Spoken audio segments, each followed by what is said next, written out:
easier ang trabaho pag may gamit. No. So videoan ko na muna ito kasi pag ito sinarhan ko, di na ako makakuha ng solar panels. So pabot nga po yards ng camera kahit na merong kumakanta, bahala na. So ayan, kuhanan ko tong mga solar panels.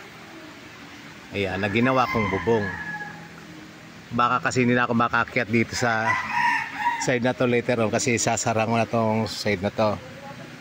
Ayan. Kaya kuhanan ko lang to para ebidensya ng aking ginawa na ginawa namin ni Mrs. pala. Ito yung ginawa naming bubong na, yung mga solar panels. Doon sa side na yon, dinugtungan na yun na ang yero. Pero ito sa side na to, sa taas, ito na mismo naging bubong niya. Ayan. Including that one. Ayan.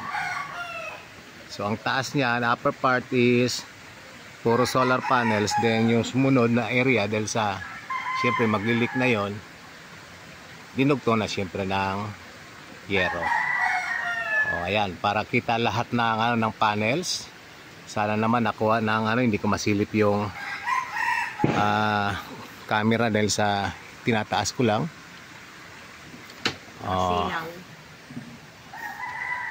Nakuha na naman siguro.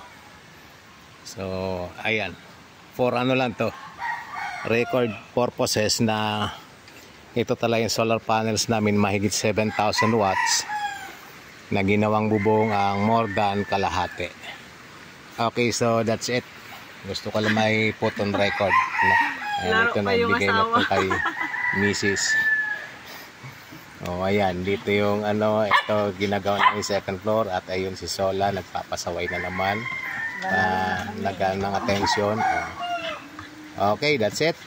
At may kumakanta na. Mahirap na magkaroon ng violation. Okay, thank you. Okay, ito na yung bagong setup ng good morning. Ito yung bagong setup ng ng mga charge controllers. Not as good pero may gaganda pa yan, pero this is a lot better nung dati, no? And may dalawa na siyang bagong charge controllers na ito kapareho nitong isa, one solar. Ito kasing best performers. Itong isa not so good pero MPPT na rin, kaya okay, working fine. And ito yung mga luma na PWM. Yan, all in all, gusto ko lang pakita yung arrangement na mas presentable siya. Meron na ring rail ng circuit breakers. Ito yung papunta ng battery. Ito yung papunta ng solar panels. So, setup, yan, nandyan. Ito, ang maximum nito supposedly is 1,100, pero naisasagad ko naman siya sa 1,200 watts. Ito 1,100 watts is 1,100 watts. Ito, kahit mataas yan, walang problema kasi 80 amperes ang ang capacity nito. And itong dalawa naman sa backup na battery mahina na. So itong mga battery niya, 8 ito plus dalawang ito na na mahina na, so a total of 10. 14 yan, binenta ko na yung 4, mga sira na talaga. So ito, video lang itong early 2025 para sa update ng story ng aming pagsusolar. And sinasamantalang pagkakataon na habang wala pang kumakanta na kakapilit ng YouTube. Ganon. Maya-maya kukuha na ko ng video doon sa labas para makuha na yung ng eksaktong panels na maabot na mahigit sa 7,000 watts. May sasama ko yung video kahapon na doon sa ibang side na kuha. And kukuha na ako doon sa may part na kuha yung buong area.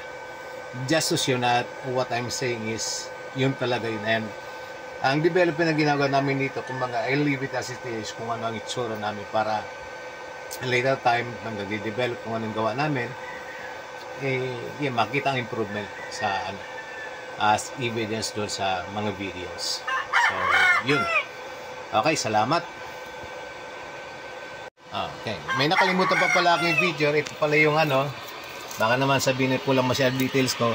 Yung inverter niya is 3,000 watts. 3,000 watts. And kaya pwede makapagsaing. Right now nag-iinit ako ng tubig.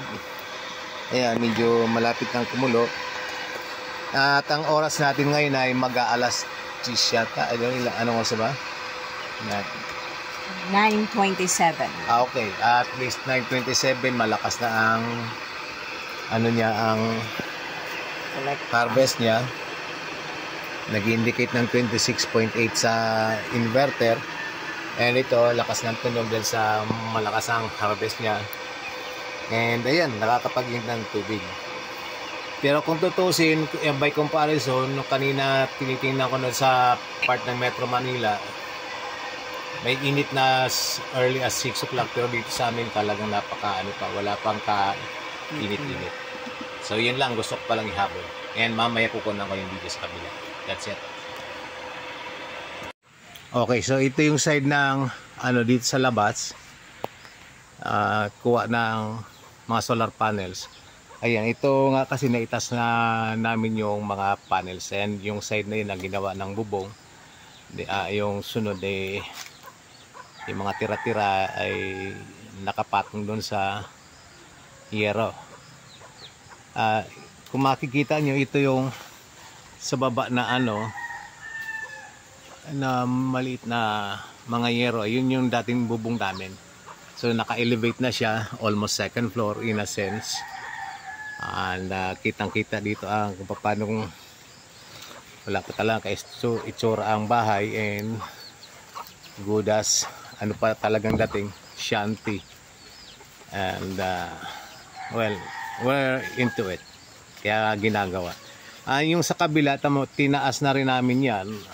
Naitaas ko na partly, pero yun, hindi pa rin talaga siya abot ng ng init ng araw. But unfortunately, kahit siguro itaas ko, hindi basta abutin ng araw kasi may mga nakasilong na nakasilong sa mga puno. Maliban doon, hindi naman na kasi namin pag-ari yung mga ibang puno doon. And maliban doon talagang medyo tago sa bundok. Pag tinignan natin ang pinanggagalingan ng araw over there, katago pa sa isang mangga. Pero at least itong sa side na to, napaka sagana sa harvest. More than half, at least half siguro ng panels ay very active na siya as early as 9:20. Pero January pa lang naman yan. Actually early January pa lang ito. It's better than I expected actually, kasi ang worst ng kwan is yun nga, December and January, yun ang, di ba, yung shortest days and longest nights, no? Pero ngayon alas 9 pasado pa lang nakakapag-inom ng tubig at pwede na magsaing. So far so good. So yung mga naging development, mga fruits ng aking effort na tinaas yung bubong para may taas yung panels, and of course yung pinutol yung mga sanga ng branch pruning ako ng mangga. Ayan. So mas clear na siya. So pagdating ng tanghali, actually mga 12 o'clock nagtatago dyan sa mangga yung araw. Ngayon at least dire-diretsong harvest hanggang mga 3 o'clock. Ayun. So ito medyo malalaking na kinakailangan ko talaga matanggal, kasi yun sa kabilang side hindi ko naman na yun, lote. Kinakailangan ko tanggalin yun. And eto, maraming nabagsakan na mga puno ko na saging, buti hindi na bagsakan yung bagong tanim na dwarf coconut. Ayun, para mas na-clear na ito, then eventually mas magagawa ko na yung tamang may tatanim ko ng mga project nito. So yun lang, gusto ko lang masabi at makita ang ebidensya ng aming mga effort. Ayan lang yung sequence ng mga update ng aming solar dito sa bukid. Alright, that's it. Maraming salamat.